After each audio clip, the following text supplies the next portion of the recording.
There is a loneliness that can be rocked. Arms crossed, knees drawn in, holding on. This motion, unlike a ship's, smooths and contains the rocker. It's an inside kind, wrapped tight like skin. Then there is a loneliness that roams. No rocking can hold it down, it is alive on its own.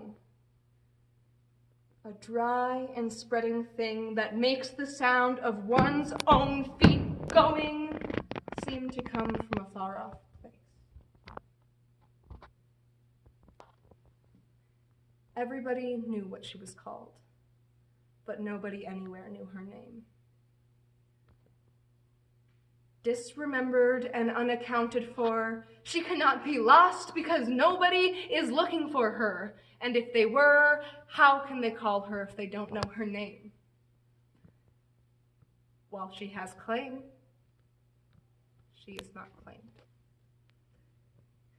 In the place where the long grass parts, the girl who waited to be loved and cry shame erupts into her separate parts to make it easy for the chewing laughter to swallow her all away. This is not a story to pass on. They forgot her like a bad dream. After they made up their tales, shaped and decorated them, those that saw her that day on the porch quickly and deliberately forgot her.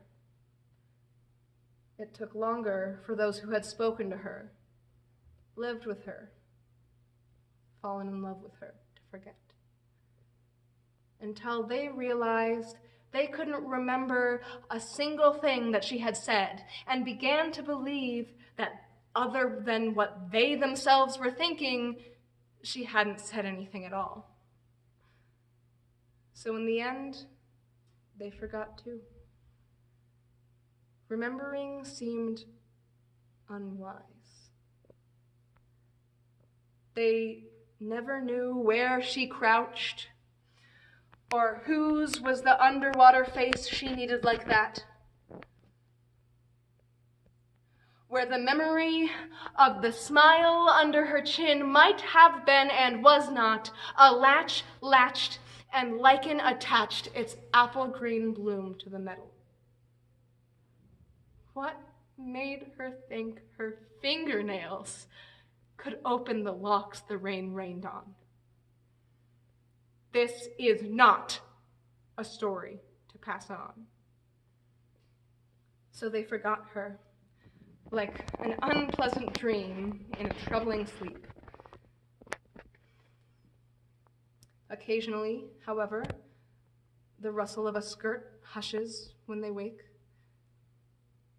The knuckles brushing the cheek of sleep seem to belong to the sleeper. Sometimes a photograph of a close friend or relative looked at too long starts to shift, and something more than the dear face itself moves there. They can touch it, but don't, because they know things will never be the same if they do. This is not a story to pass on. Down by the stream of 124, her footprints come and go, come and go. They're so familiar, if a child, an adult should place his feet in them, they will fit. Take them away again, and they disappear, as if nobody had ever walked there. By and by, all trace is gone. And what is forgotten is not only the footprints, but the water too, and what else is there. Not the breath of the disremembered and unaccounted for, but winds in the eaves or spring ice that melted too quickly.